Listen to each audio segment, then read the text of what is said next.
Jyoti, Barbie, Rosamund. 4 people, 3 people only. Okay, let me start the class. I won't wait for anyone. Okay. So in the last class, only I think Raju was there out of you 3 people. So we have studied something about the framework, IT governance frameworks and tools. Okay. So the frameworks, what we studied, it involved like last 20 years, whatever things were there. Like there was COVID, there was COSO, or was there also well IT SAC. So basically nothing. These are the standards which are followed. Different standards are there. So after this standards, we move to now this role of IT strategy. So what is this role of IT strategy? Why do we need it?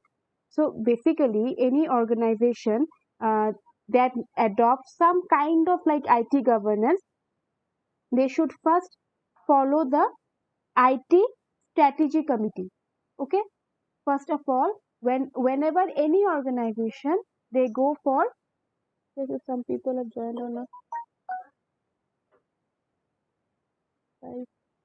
one more joined. Okay.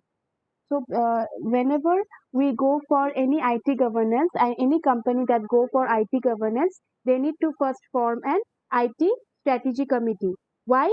Because this provides a decision like in what direction are our basically a strategic direction, like in what direction our organization is moving, and also check like all the finance investments, what are the investments that had been made in various projects are done by this IT strategy committee.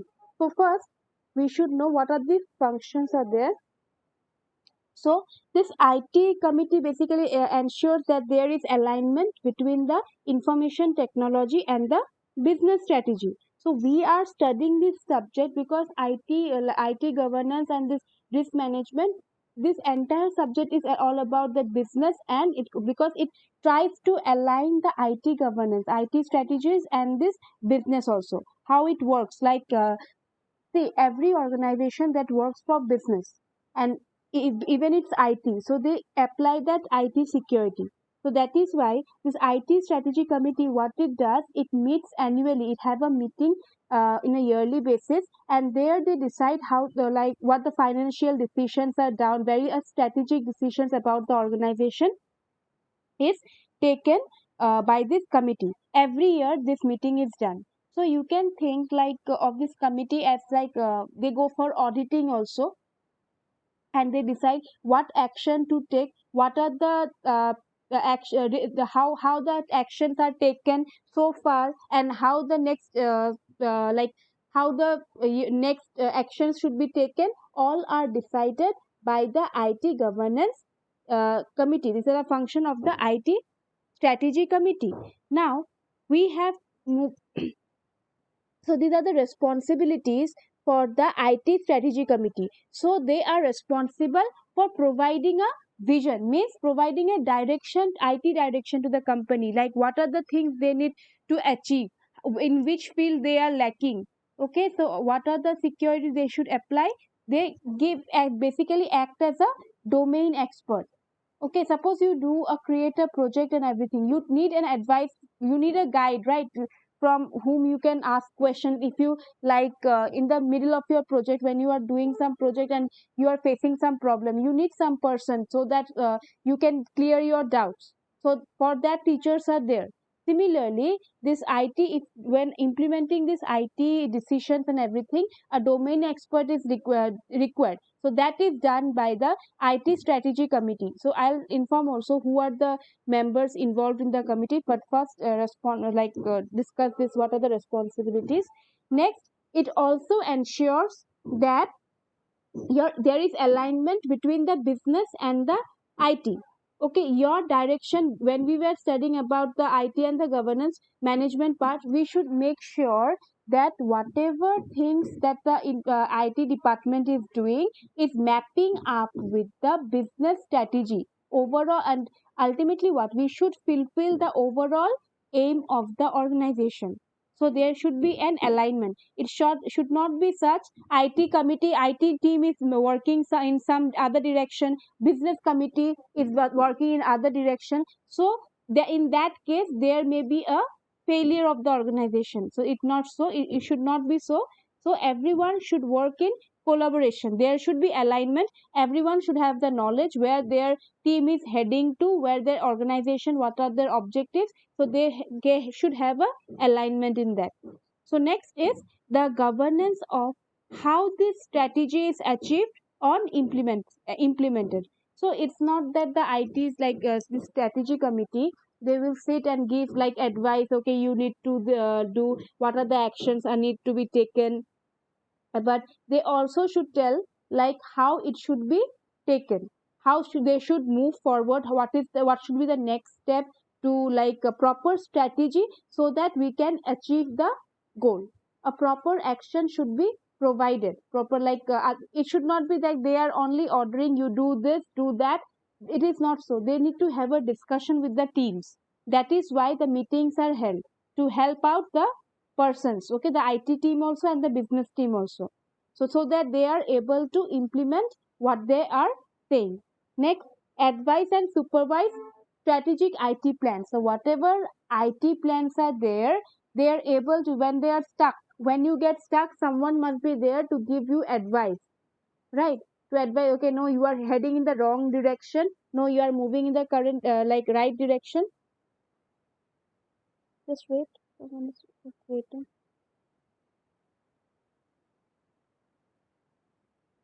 So some persons should be there to advise you, and this in IT companies also, some people should be there, like the senior level members should be there to guide you. Okay, that your work is like going in the right direction or in the wrong direction. That is why the team leaders are also there, they are also involved. They ask the team, our team members to go with their work, they do the work, but the team leaders what they do, if they take the responsibility also. Okay, no, you are doing wrong, like and if they are at fault, then he will be at fault. If the entire team is at fault, he is at fault, because it is his management that got affected.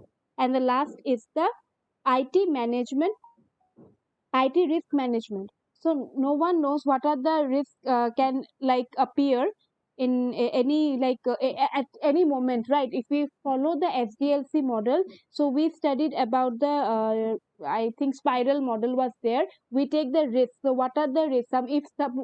If like a project was like some people were working in a project, and in the middle of the project some people leave that project. So what will happen? That is a risk. You have lack of resources at that time, you have deadlines coming, and still that person is not, and new person has not been recruited, and the person who had huge experience, he left the organization. So these are the risks, right? Then the project, maybe you won't be able to deliver your project at the deadline.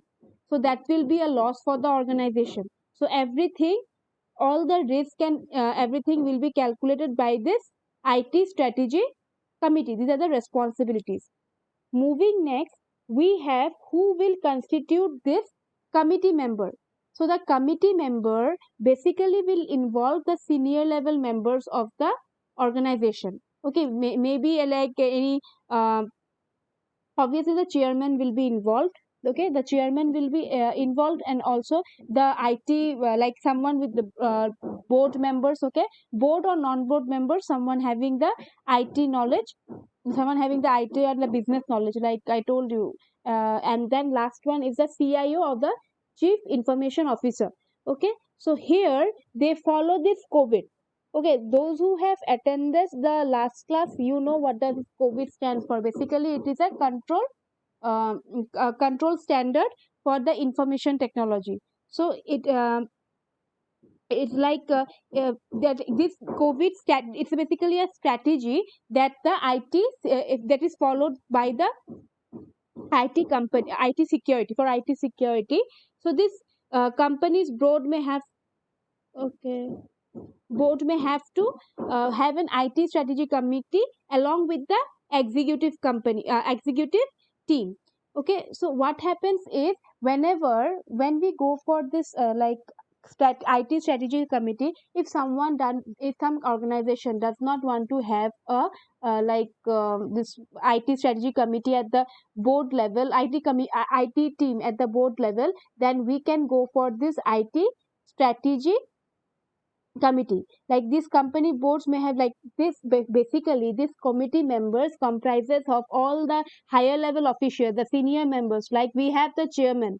Okay, the chairman basically maybe the owner of the organization, and that is the like CIO. CIO basically chief, this persons have all the IT information. They have knowledge. They can evaluate it. Okay, how the system should look like. These are the need. And the last one is the any other board or non-board member who have knowledge about the business and the IT both. Okay, so these persons have the knowledge about the like they will follow the COVID. Now this COVID basically is a standard. It's the COVID, not COVID. Okay, so don't get confused. So it's COVID. So it's a for control strategy for information security. So they need to follow, so that they have a proper plan, so they know how their work is heading to, where they are going, so their proper strategy is required. So what this committee will do is all these are the responsibilities of this committee. Okay, whatever I just mentioned right now, these are the responsibility that will be done by this committee members. Like they will influence the team members, okay, the lower management one, a lower committee, and then they will also what they will advise, they will give strategy plan, they will have annual meetings, that is yearly basis, and that is how it is done. Next, moving to the business IT scorecard. So business IT scorecard was actually is nothing but a performance meter. Okay, it can be used as a performance management system. So what does how does it help it? Like it help the organization, like the various strategies they need some measurement, okay, to how they are, like whether the organization is in gain or profit. So they need some measure for that. Like for students, for you people, you have like examination to examination and marks to evaluate you whether in which direction you are going. Similarly, for an organization, some metric is required, that is the IT like business scorecard. So now this business scorecard has been used for this IT purpose too. Okay, so in IT also this can be used as a performance management system. Okay, so it helps the organization to figure out how their strategies are measuring up. So this um, it's written here that the balance scorecard was first introduced for the financial measures only, but later it has been introduced to the IT processes. Okay, to like check whether the IT team is heading properly or not. Okay, now these are that like a fundamental belief of basically the small stakeholders, but few of the question it answers is what are the measurements. Like few of the questions that it answer are like how do the CIO is a member of the that one committee member, and the IT organization in a company return some of their investment back to the organization, so they are working. So CIO is a member of that IT team, so you have the technical knowledge, right? So he should have like how this IT team and the CIO are giving their investment back to the organization, because this IT involves some amount of cost, actually huge amount of cost. So how they are working, how their performance are giving, because every organization they will pay you money, but they want double from you. Okay, so you need to give some effort for that one. So that is why the CIO and the IT organization, like how they are benefiting your organization. Next is how to ensure that the CIO and the IT team do not misuse the finances. So whatever the amount has been allocated by the organization to the IT team, they are using it wisely and not misusing it, is the second question that is answered. Because if we have the balance score I card, then we can go through, okay, the all the amounts are spent where. So this performance gives an idea of that one only. And last is how the CIO and IT management are made accountable to the top management. So here it also answered that how this team, that IT team and the CIO are answerable to the top management, if like to the business, entire business, how they are effective to the entire business. So this was all about the business card, okay, balance scorecard. So next, this business scorecard have four views, okay. First is you can see the user orientation, the operational excellence, the future orientation, and the this one business contribution. So these are the four perspectives of the IT balance scorecard. So what does this user orientation does?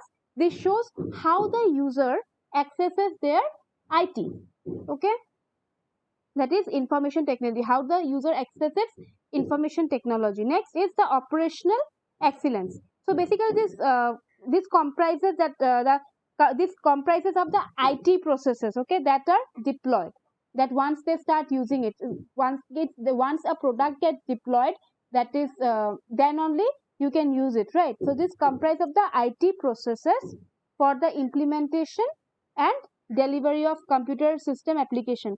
I hope that you people are aware of the word deployment since you have studied software engineering. Okay. Once your project is ready, you need to deploy that product, right?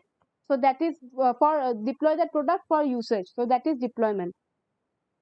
Next is the future orientation. But basically, this will cover the human resource part and the technology needed to deliver the IT projects. And the last one is the business contribution. So this covers like how this is adding benefit business money to the organization. Ultimately, right, business value is added by the IT. So these are the four perspectives, and these are here. What are the like all the things I said? So it's mentioned here. So user orientation. So how users view the IT department. Next is business contribution. So how do and this in business user orientation, we have a mission and strategies here also. This diagram is very important. Okay, next we have this operation excellence. So you know how effective and efficient are the business processes. Then we have a mission to deliver effective and efficient IT application and services. So we have for the strategies also. And later we see it's moving in this direction, okay, iterative process. And it is future orientation, how well it is IT positioned to meet future needs. Basically mission is to develop opportunities to challenge the future challenges. So if you develop any product, so how it meets the future needs, because in future latest technologies will be there. So will it be functional then also your product? So that are the things are thought of in the uh, future orientation. And last is the business contribution. So how it is adding business to the organization. It is the business contribution, how it is effective. Okay, till this point any confusion?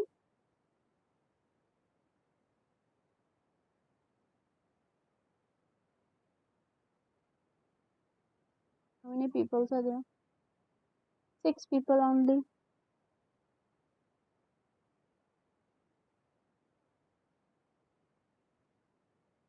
Okay, so this was all about today's class. If you have any confusion, you can ask. See, I'm taking little part every day to teach you, but the thing is that very theoretical and boring also. Any confusion? No, ma'am. Okay. So let me take the attendance and then you people can just leave. Okay. We'll then meet tomorrow again. Just wait. I'll stop the screen share first.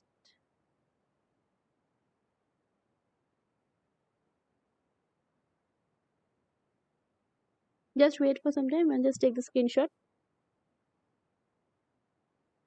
Okay, ma'am. Okay, done. Thank you, everyone. Thank you, ma'am. Okay. We have a class tomorrow. Okay.